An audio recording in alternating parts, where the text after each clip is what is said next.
Welcome to Be in Tune. Join me, your host Darian, and my producer Joab, as we have conversations that deepen our connection with our higher power, ourselves, and the world around us. So, get ready to tune in, turn up that volume, and welcome to the Be in Tune podcast.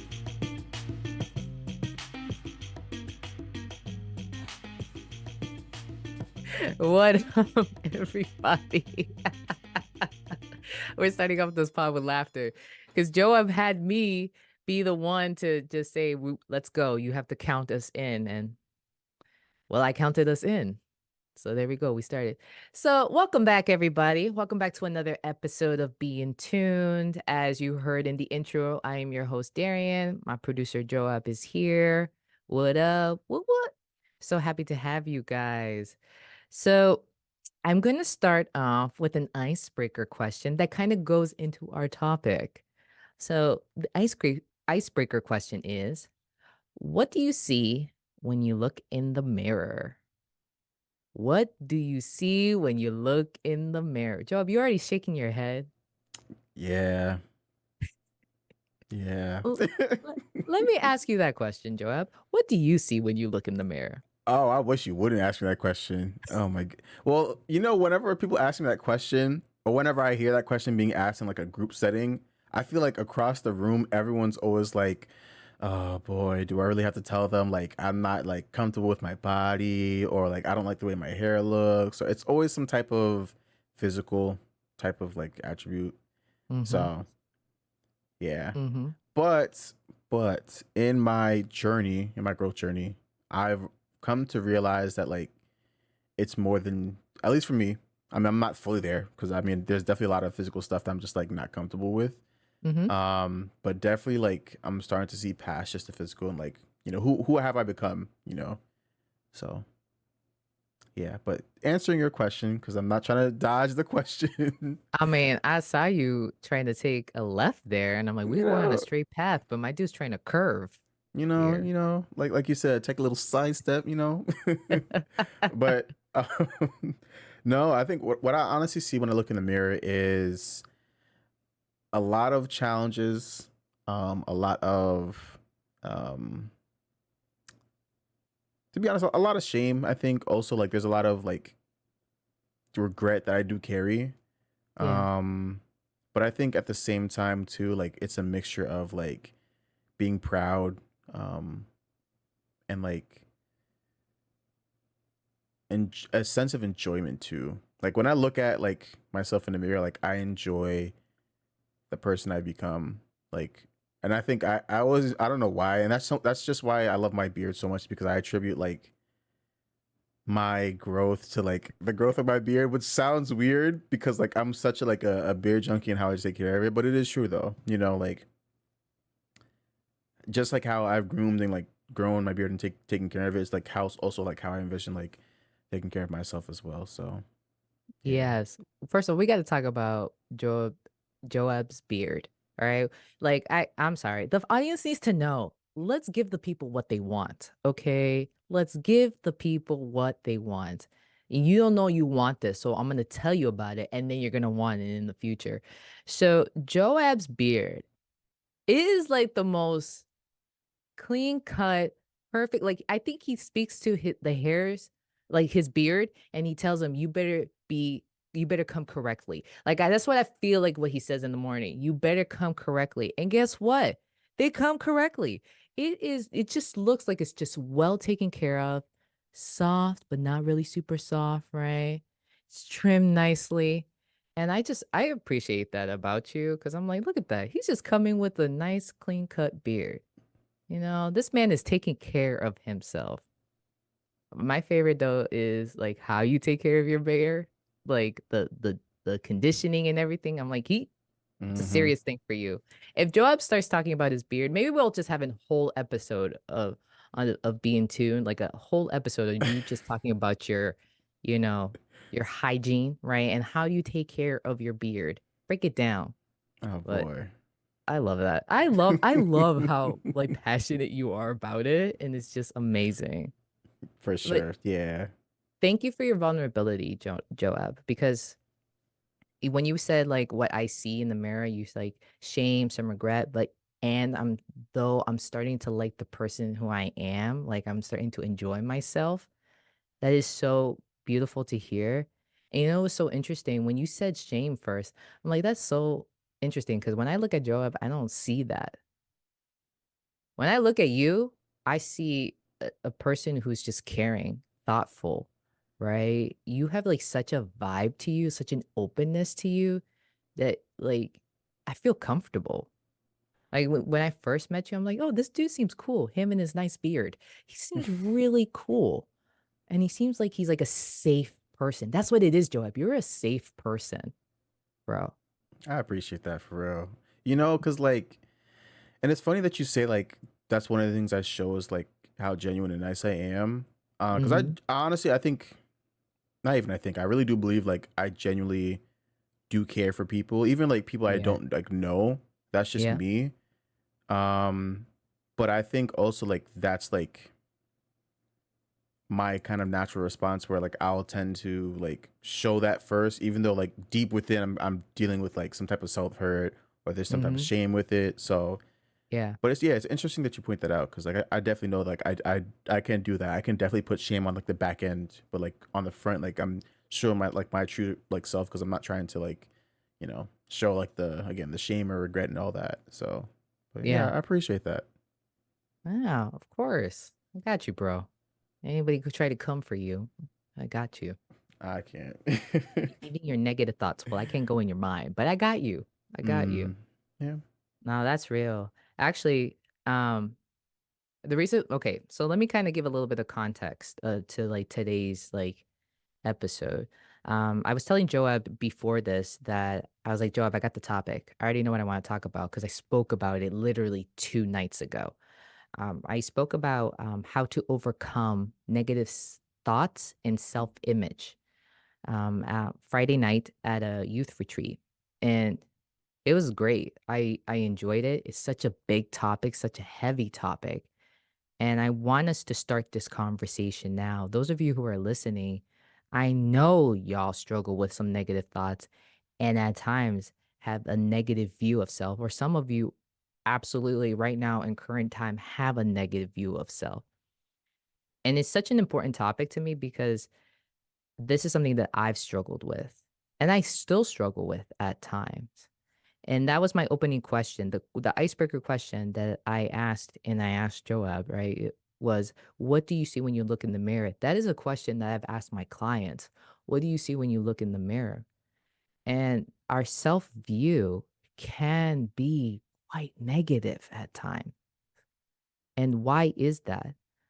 Well, I'm going to get into the why is that part, but I kind of want to answer the question if I may, right? If I can get a little bit vulnerable with you guys.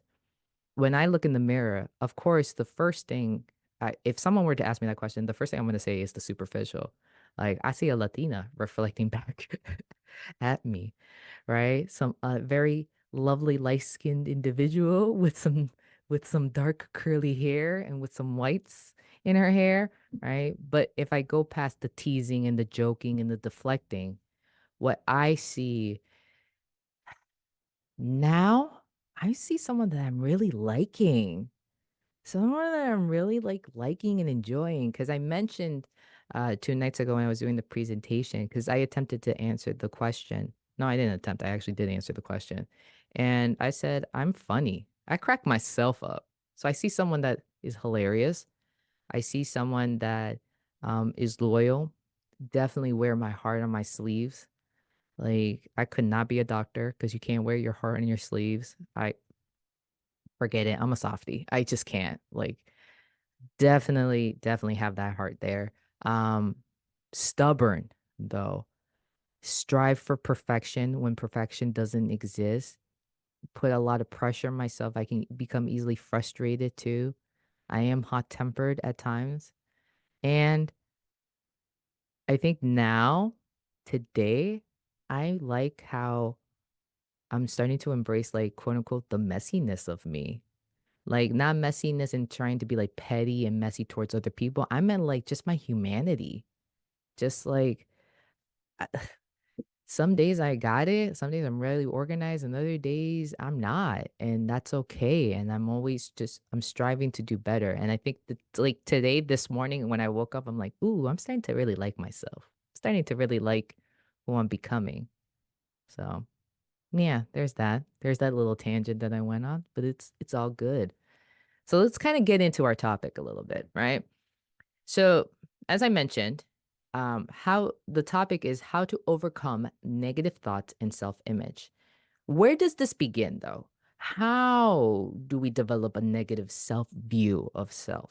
Um, and in my presentation, I stated that our negative thoughts influence our negative self image, but it's stemming from a particular place, and it's called our negative core beliefs.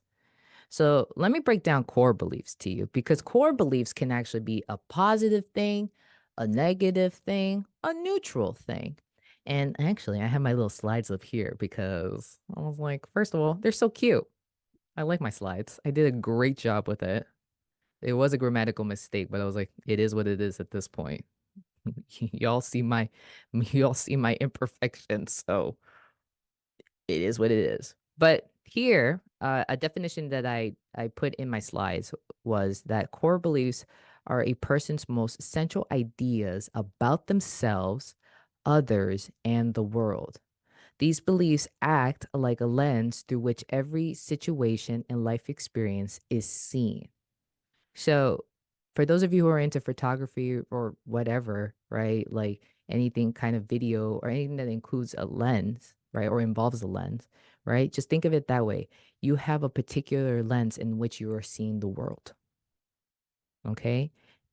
And because of this, people with different core beliefs, so different lenses, right, might be in the same situation, but think, feel, and behave very differently. So, an example that I put up on the screen when I did my presentation was an example that I saw online, and I thought this just hit perfectly, right?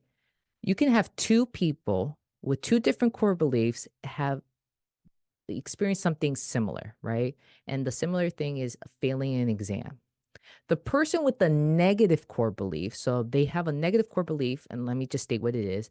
I am a failure, right? And them failing a test triggered that negative belief. They are going to have the thought of course I failed. Why bother? So, of course, this tracks that I failed the test. That's their thought. Then their feeling would be depressed. And then their behavior would be to make no changes. So, again, this was an example that I got online. And I thought this, yes, absolutely. Now, a person with a positive core belief, right?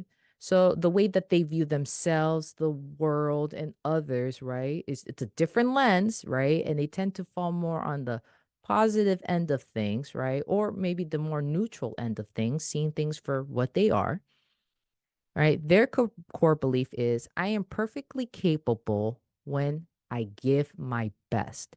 So when they failed that exam, their core belief is I could totally do this if I put some time and effort into this. That's their thinking. That is their belief on who they are, right? That is their lens.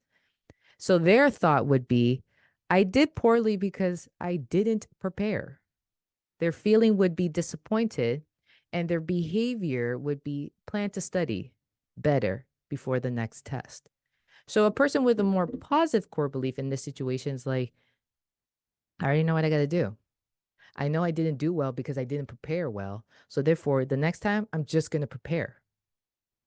Point blank period. They're not beating themselves up. They're not calling themselves all the names in the book. They're actually just acknowledge what is, right? They saw the reality of the situation, which it had nothing to do about like how they are or like how they view themselves. It just had to do with what they knew what they could do, and they had a plan for it. They had a plan to be like, I'm going to keep moving forward. And notice that the feeling that I highlighted wasn't a positive feeling. It was actually what we would consider an unpleasant feeling. Disappointed. No one in the history of the world has ever say, I feel disappointed with such a smile on their face. No, it's like an unpleasant emotion. But they were able to highlight that, but that unpleasant emotion didn't ruin their plans, didn't ruin their behavior, didn't affect actually, I should say didn't affect their behavior. It affected their behavior. Their core belief affected their behavior in a more positive way. They just decided to plan for the future. Does this make sense? Are y'all with me? I like how I asked that, like as if you guys can respond, but that's exactly what I said in the presentation. So let me ask, Joab, are you with me? Oh, Are you- oh, it's making sense. I'm there with you. And I'm thinking of scenarios where even that applied in my life. But yeah, no, that definitely makes sense. I kind of wish I had in college that positive core belief because the amount of tests that I failed, Lord, by God's grace, I'm here today as a licensed therapist. Amen. Won't He do it? Won't He do it? That's a testimony right there. That is a testimony. So, like I mentioned, right, going back to it, our beliefs influence our thoughts, which influence our negative self image. So, um, like a suggestion or a point that I brought to the group, right? Kind of like I had them answer reflective questions throughout the presentation. But the main point that I brought was how do we overcome this? First of all, let me just say something here. Overcoming your negative thoughts and your negative self image, it doesn't happen overnight. It doesn't happen overnight. But actually, before we go into how do we overcome it, can we just talk more about how do our core beliefs affect us, right? And how did the negative thoughts come about? I started to say that and I realized I kind of skipped over it. So I'm going to go back to it, right? Our core beliefs are actually, hold on here, influenced, they are learned. They're not something that you were just born with. They are learned behaviors, right? So our core beliefs is usually developed in childhood or during stressful or traumatic periods in adulthood. Information that contradicts core beliefs is often ignored. All right, before I expand on that point, let's go back to the 2 points that I stated, right? That you learn your core beliefs, right? And that they are developed in childhood or during stressful or traumatic periods in adulthood. So something happened in order to influence your beliefs, your core beliefs. Something had to occur. So, for example, if someone has a negative core belief of I'm not good enough, something had to happen in their childhood or repeatedly in their childhood for them to develop this idea of I'm not enough. I'm not good enough. One example, right, can be daddy walked out the door one day and never came back. I'm not good enough. I wasn't good enough for daddy to stay. That's just an example, right? Could be daddy, could be mommy. Don't take this example too hard, right? But it's just an example. It's an idea of how does someone develop this thought of I'm not good enough, right? For others, right, going with the school example, right? Since I talked about the difference between positive and negative core beliefs, I gave that example. One belief for me actually was I developed was that I'm just not smart enough because I kept getting C's in school. That started in elementary school. And I developed that core belief of just I'm not smart enough. No, I am. It's just I needed to intake I took in the information differently. I'm such a visual learner. Such a visual learner. I do great with that.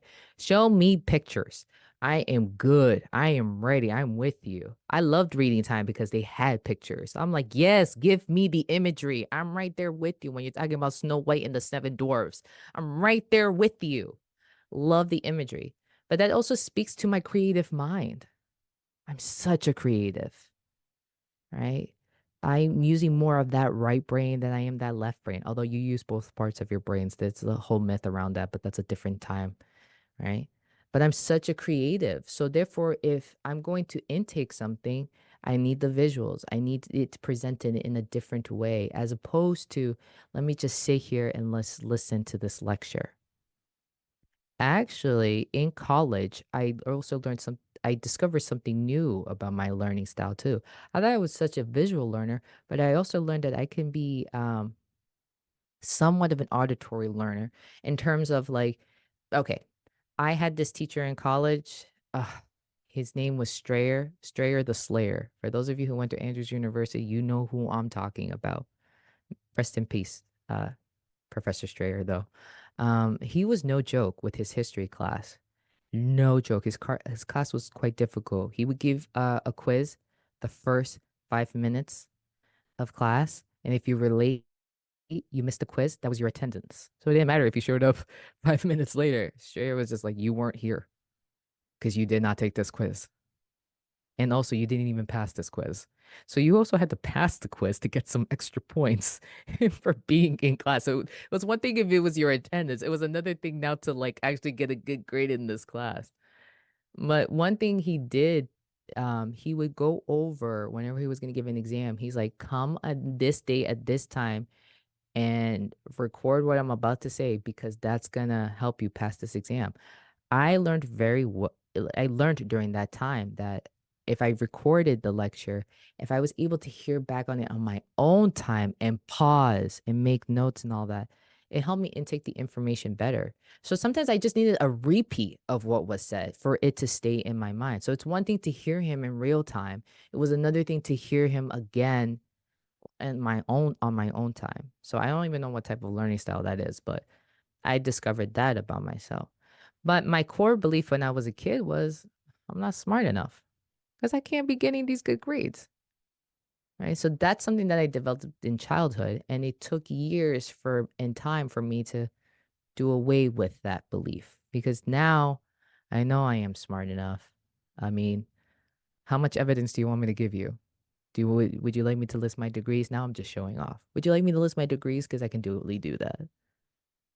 Joab, any thoughts, comments before I move on to the next section? Because I see Ah, brain, your mind is thinking. I just see it in your eyes there. yes, yes. There was a lot that I was thinking about. So like going back to like the negative thinking, so like it's so I definitely agree like usually negative thinking stems from something that happened in your childhood, right? Um and well, I guess in my like sessions with my therapist, he will always try to like he won't say it, but I can tell like that's kind of like the direction he's kind of going at it at, where it's like he'll say something where he's trying to get me to like think on what I'm saying and where could that be like stemming from, or like how could we kind of like shift our perspective? Because like I said, for me, there's always some type of like shame, there's always some type of like regret of something that I've done. Um, but it's like, why is that kind of like my perspective at points? And when I really think back to it, I think most of it stems from like yeah, it stems from childhood. It stems from like what I've heard growing up. And if those same voices that I've heard growing up are not the same voices that I'm hearing now, I mean, are if what I heard growing up is not the same exact people that are saying it right now, then why are the voices like still there? Like whose voice is that? So I think yeah, it definitely Yeah. stems from childhood and like if not addressed, it definitely lingers. I Yep. know it lingers for me. It definitely lingers for me. So like that's the very first thing I thought about. Um, and yeah, like I consider myself to be a visual learner, just like you. I'm also creative. Seeing things visually, like any type of I'm in the science field, so any type of like schematic or diagram, it makes sense to me. It automatically makes sense to me. But then there are also other type of learning exercises where it's like, no, I need to hear it. Like I need to hear it, And I'll never forget when I took psychology 101 by with my professor Salzman. He would always just say like psychology is always about repetition, repetition, repetition, repetition. And he said it like that like every single time. But it literally is like that. And like if the more I hear it over and over and over and over again, it will stick eventually.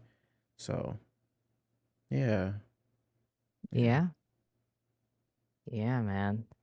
Like like you mentioned, right? And as I mentioned, these beliefs, right? These negative thoughts, what happened in childhood? Well, what happened in childhood does affect you in adulthood. And also remember too that you can develop these beliefs and these thoughts even in adulthood, right?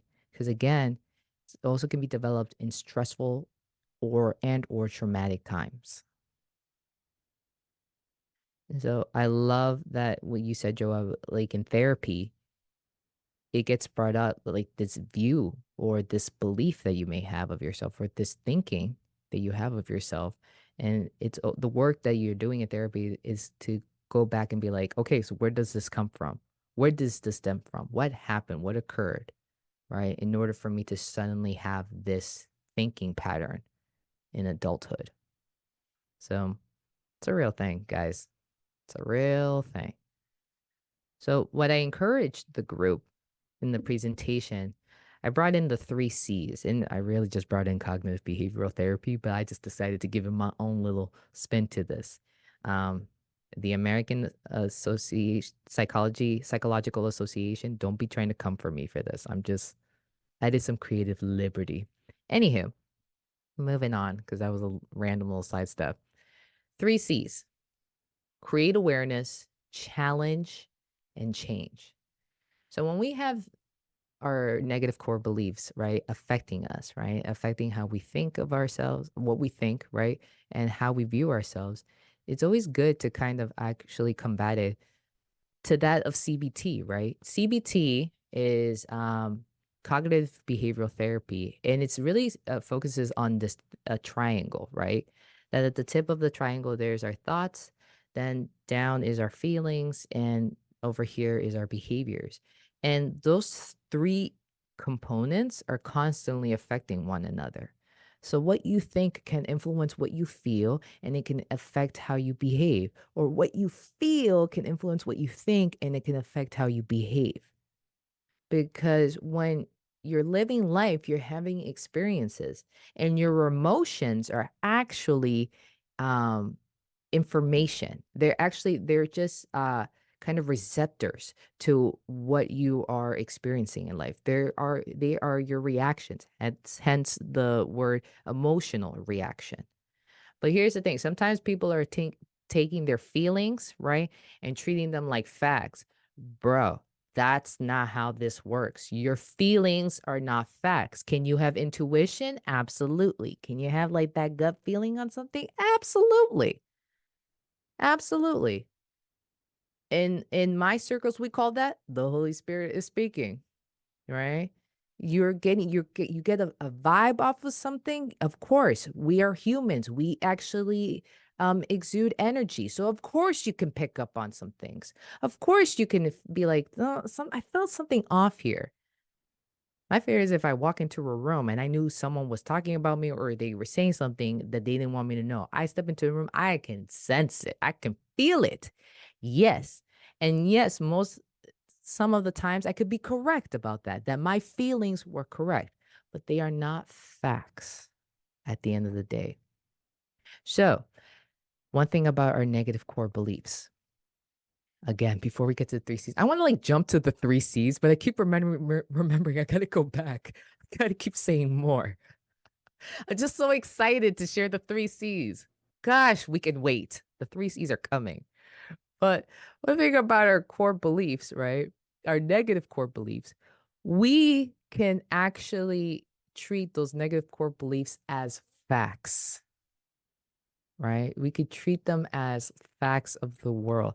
I am not good enough, right? So therefore, it is true. Hold up. Hold up. Just like how your feelings have no intellect, how just like how your feelings are not factual, your negative core beliefs could also not be factual. But you know what's so interesting? A lot of us have had this experience. We could have a negative core belief about ourselves, so that belief of I'm not good enough, and we can have an experience that contradicts that, right? That actually gives you a different perspective and maybe show you something a little bit more realistic, and we ignore it. Why do we ignore it? Because we want to hold on to that belief. Why do we want to hold on to that belief? Because maybe we've had so much experiences that kind of quote unquote prove that belief to be true. If someone is in a relationship with someone or have people in their lives that just treat them like crap, just gonna put it that way, right? And then you experience that person experience someone different who actually treats them with kindness and love and light. It is gonna be very hard for that person to just leave what they know to go to the more healthier thing. Because what's so fascinating about us as humans, right? That we can become comfortable or used to the chaos because it's what we know. If you've been living in a negative core belief for majority of your life, of course it's going to be difficult for you to do the opposite, to believe the opposite. Of course, you can experience something that contradicts that and you ignore it because it's not what you're used to. It's not what you know. I thought that was fascinating when I was doing a little bit of research on that, right? And so our core beliefs can be rigid and long standing. However, they can change, which brings me finally to the three C's because I've just been dying to get here, right? Joe, I'm not you shaking your head. You was waiting. I could tell it was like on the tip of your tongue. Like it has to come out. It has to. Dude, right now. I like how I'm talking like as if I'm in a rush. What? All right, let me calm down. Let me take a breath. Let me take a breath. We're not in a rush here, right? But the three C's, going back to that CBT, you got to create awareness. You have to be mindful. You have to identify, first of all, what is your core belief. How do you do that? You start to observe yourself. You create the awareness within yourself. I have this negative thought about myself, or this negative view about myself. Or I can actually say, this is a belief that I have about myself. And it's good for you to create the awareness of when those beliefs, thoughts, or that self view, when it appears. What happens and that triggers one of those three things, the negative self view, or the negative thought, or the negative core belief, right? What occurs? Is it failing a test that's when you think, of course, I'm not good enough. Of course, I would fail a test, right? That's just a light example, right? Is it when someone decides to, when someone leaves you, right? Or someone moves away, right? And you've been abandoned in the past, and you're like, of course, no one is going to stick around because I am not lovable. Got to create that awareness. You got to create that awareness. Because let me tell you this, as everyone should go to therapy, when you go to therapy, that's exactly what you're going to focus on, right? When do these thoughts occur? When do you have this negative self view? What is going on in your life? When did this appear? So you create all the awareness, right? Then see, you challenge it. So our negative thoughts, right? Even our beliefs, right? Or our self view can be challenged. Because I said it earlier, our core beliefs can be long standing and rigid, but they can be changed. So if it can be changed, that means it for sure can. How do you change something? You have to challenge it. You have to learn how to look at things from a different perspective, a different view. People with negative core beliefs, if they experience the contradiction, yes, they ignore it. Instead of ignoring it, can you explore the possibilities of it? If you have a contradiction happen, right? Can you explore it? Can you allow that whatever, that thought, that belief, or that view to be challenged, right? Is this making sense, right? Like allow it to be challenged. Learn how to look at things from different sides, different perspectives. I brought in dialectical thinking in a different pod, and it comes in handy here, right? Dialectical thinking is a synthesis of opposites. It's learning how to hold the space for two opposing things, or three opposing things, or four opposing things, or five, six, whatever you want, a seven, right? To coexist. We're humans and we are multifaceted. I don't know why we forever try to say we are this or that when at times we are this and that. In the Christian realm, right? In the spiritual circles, we are sinners. We are sinners and we are saints, right? Through God's grace. Amen. Hallelujah. right? For those of you who are just like, gosh, here she comes bringing in God in here. Of course, I'm going to bring in God. I told you from day one, that's my higher power. All right. Sorry, I had to have a moment. I had to have a moment just to felt like I was getting ready to fight. Lord, that's not very Christ-like. God rebuke me. Jeez. Anywho, right? We are not this or that. We are this and that, right? You are it's not I am not good enough. It is I am human and I am enough. I have my moments where I don't hit the bar, right? I don't reach it. It's okay. It happens. Or maybe this bar that I was trying to reach is it's just it's not my bar. Maybe there's a different bar that I'm supposed to be reaching. But that right there goes into the third C, which is change. We make the choice to change, first of all. You can't just say, all right, I've identified my negative core belief or my thoughts or my negative self view, right? I recognize I should challenge it, so I'm just gonna let change happen. No, homie, you gotta make that decision to change. It's just not gonna suddenly come. You gotta work towards it. You gotta work after it. You gotta work for it, right? You gotta make that choice to change. That is my approach as a therapist. When I have a client who comes to me and says, "Hey, Darian, I want to do different. I want to be different." You got to make that choice. I can't make the change for you. And believe me, I've lived that part of my life where I expect other people to make the changes for me. Mm-mm, I got to do that. I have control. I have autonomy. So along with making that choice to change, right? Um, then you start to reframe that negative thought, that negative belief. So again, going back to my example that I've been repeating here, I am not enough. You frame it to there's no such thing as perfect and I am enough. Because maybe that good enough is stemming from this idea that you have that being good enough means you're perfect. Well, let's just let's just throw that myth aside. Let's just call it a myth and then let's toss it aside, right? And recognize that there's no such thing as perfect. Okay? And then you let your actions follow through. You let your actions follow through. Okay, Joe, if you have a question. I do. So I was thinking while you're going over the three C's, so there's create awareness, challenge the topic, and change. And I'm really sitting here thinking like this is like a journey, right?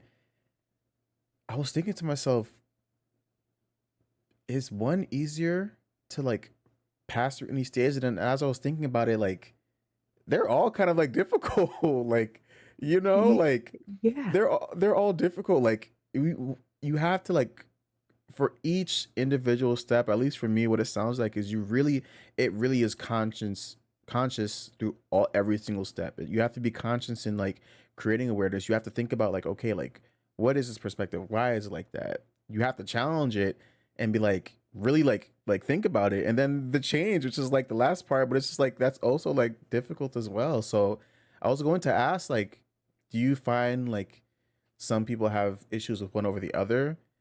But like I could also see where it's like just in general, it's all like a difficult process to kind of go through, like to navigate through. Yeah, great question because that was actually one of my questions that I had in my presentation, like in the slides. I was like, which of the three C's do you find challenging? The audience was like, how about all three? Like, do I have to, like, one person's like, do I have to pick one? And someone goes, yeah, because it's all three for me. I love, first of all, I loved speaking to that group. Such a great group. Shout out to you guys. Um, yes, they're all challenging in their own ways. Because actually, if I may go back to challenge, that second C, right? You compare your thoughts and your perceptions to, I wrote here to scripture because I was speaking at a spiritual retreat, right? So that belief that you have of yourself, you would compare it to what? What's written in the Bible, what's written in the Word of God, right? For those of you, if that's not your cup of tea, that's not where you're at, right? Of course, compare that thought and that perception of yourself to those who you know love you, to their thoughts and their perceptions of you. Actually, Joab and I did a little bit of that. We weren't like saying, "Hey, I'm going to compare it," but it kind of happened naturally because Joab mentioned at the beginning of this pod how he views himself, and I responded and said, "You know, that's so interesting you have that because this is what I see." So if you really think about it, a comparison kind of happened, even though we weren't conscious of it, and even though we didn't acknowledge it, it happened. And Joab and I, we're homies. We're best friends. That's what we call each other, best friends, right? Although I don't have that as your name in my phone. You already know what I have you in my phone. I have his whole Instagram as his Don't know why. contact name. Don't know why, but listen, I'm all for it. You should be proud of your Instagram name. You should just be proud of it. I'm not gonna say it because I haven't asked you permission if I could say it. So, but I'm just saying you should be proud of your Instagram name. Thank you. Thank Okay, you. oh bearded one. Okay, but him and I, like, we have a friendship. So if Joab ever wanted to say, "Hey, Darian, this is how I kind of think of myself. This is how I'm viewing myself. What do you think? How do you view me? Can I make that comparison?" Do it, and vice versa. That's if you have people that you trust in your life and you have a very good relationship with. But also compare your thoughts and your perceptions to what you have done in the past, like truly have done in the past. Some of you are like, "I'm just a bad person. I keep making terrible mistakes." And yet you have such generous hearts because yet you out here taking care of those that are less fortunate than you. There's a person who could be doing all the things in life, right? Making just like bad choice after bad choice, but a lot of their bad choices are stemming from this belief that they have to protect their younger sibling or a member of their family, right?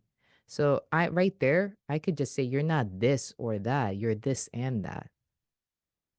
Does that make sense? Like, you know, really compare your thoughts and your perceptions to what you have done. Actually, that's what I'm going to say, what you have done. Because I really believe it in my heart of hearts that those of you who have a bad view of yourself, you have done some really wonderful, loving, or loyal, or caring things.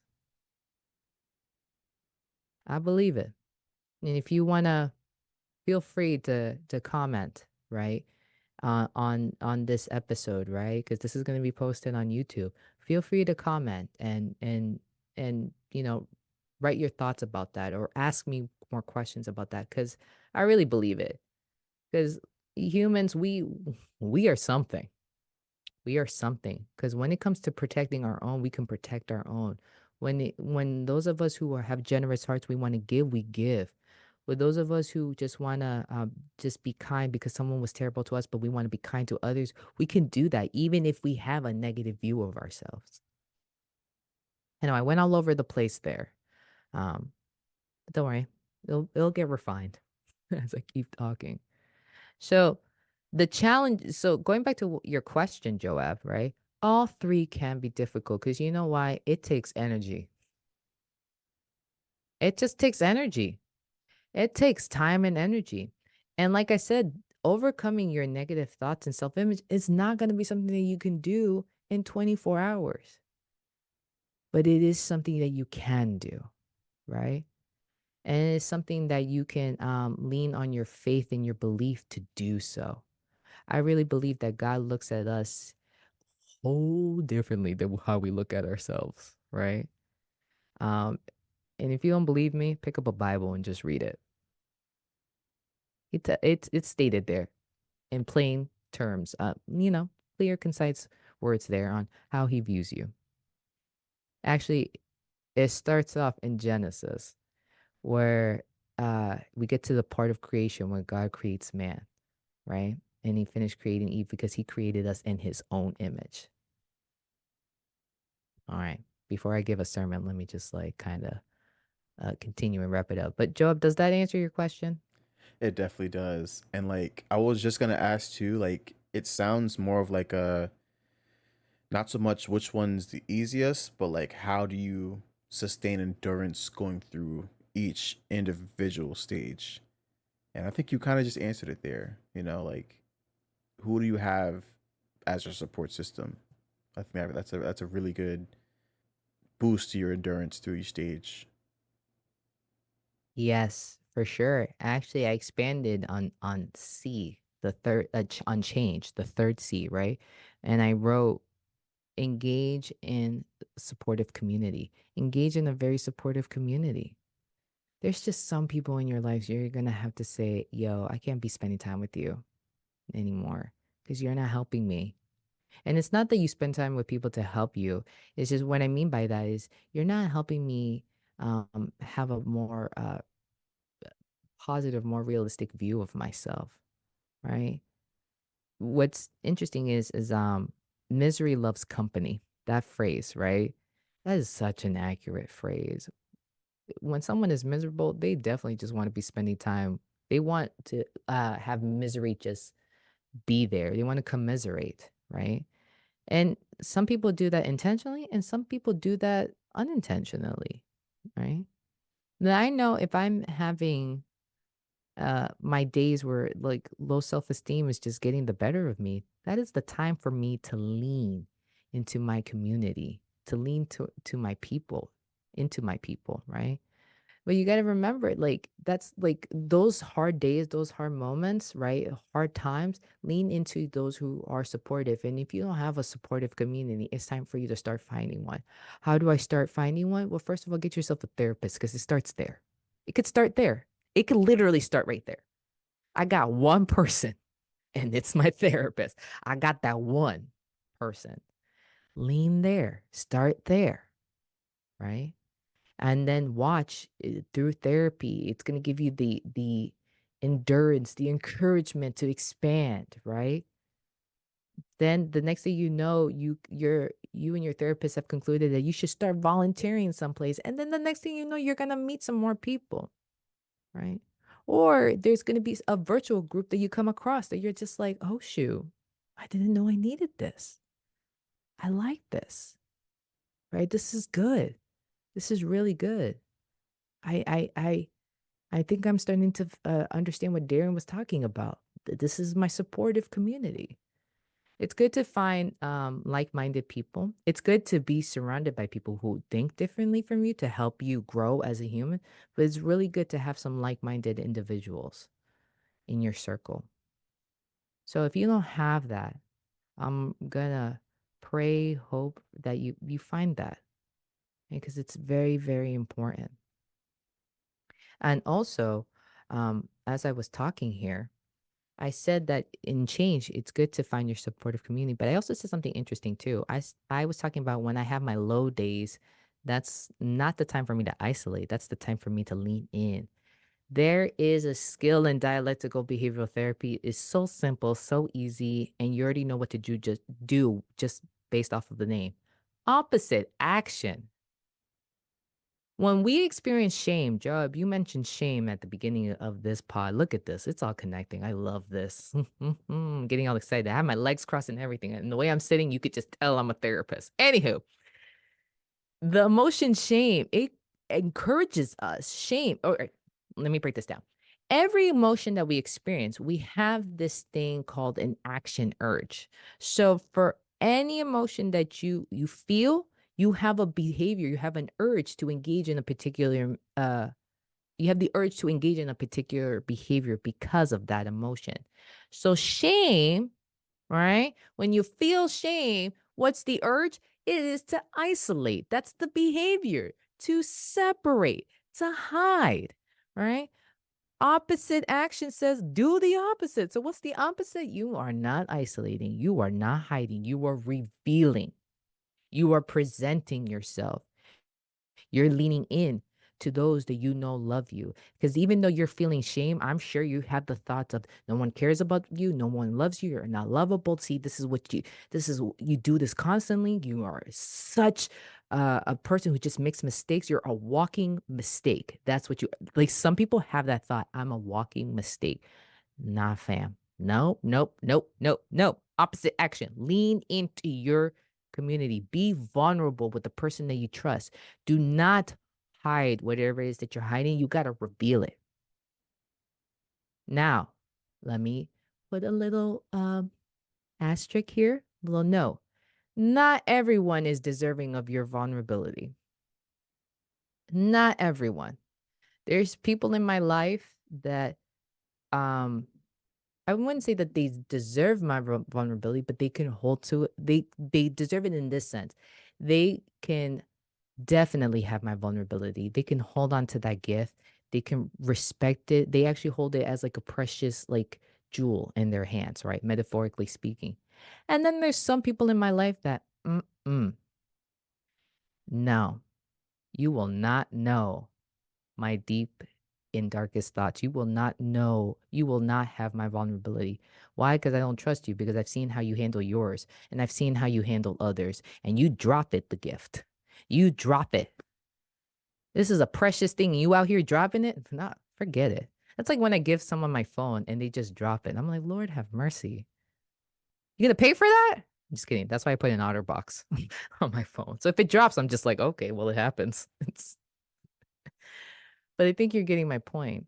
When we experience anger, when we feel anger, the urge is to lash out, right? Opposite action says, be gentle. Come with a different energy.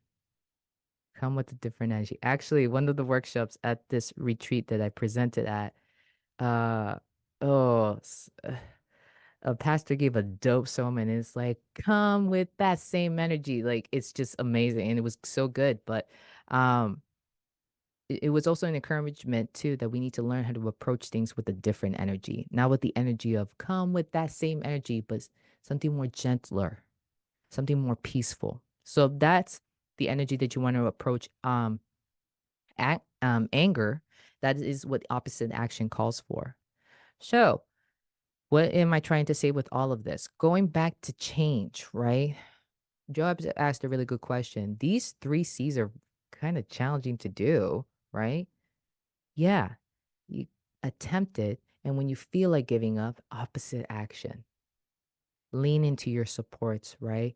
Compare whatever it is that you're feeling and thinking, compare it to those who have a different view of you, right? Or compare it to what you have done in the past, right? Challenge those negative core beliefs and thoughts, which will affect your self image.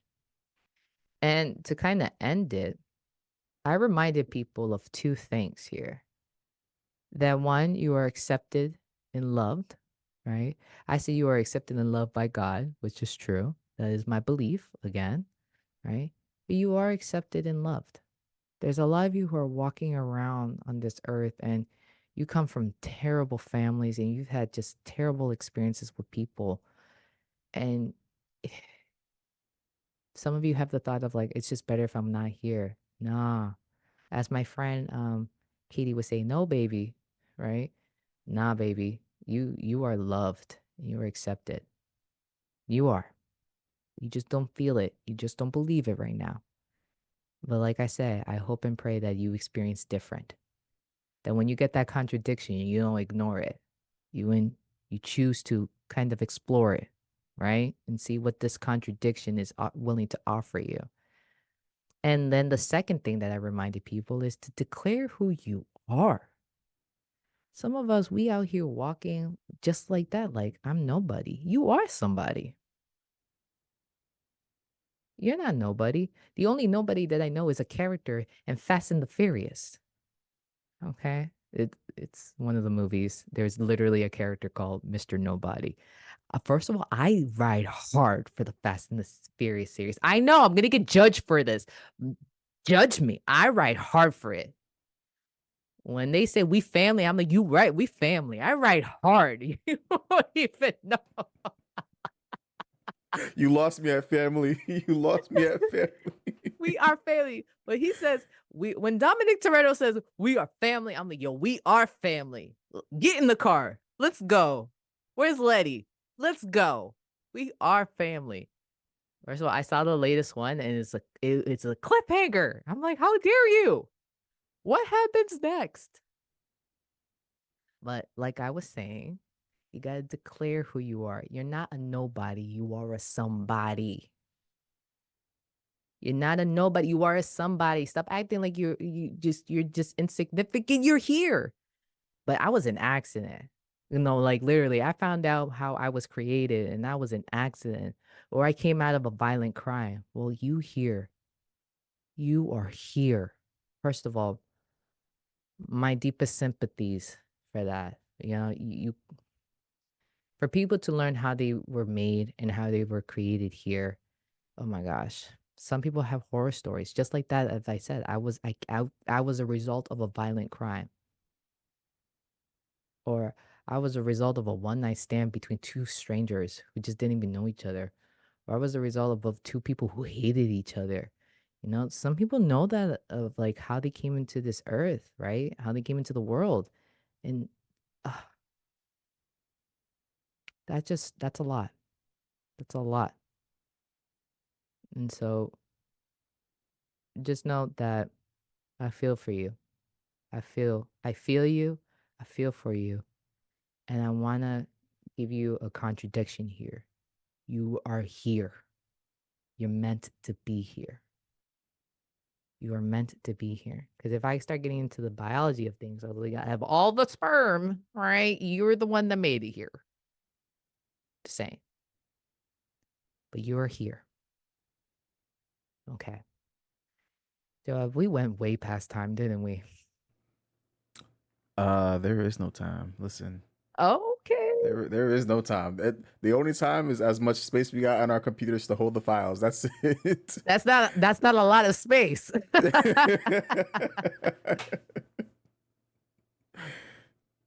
All right. What I'm gonna say, just like I said, I kind of ended it, but I feel like I need to give like a little one sentence or a two-liner here is let's start working on changing our negative core beliefs.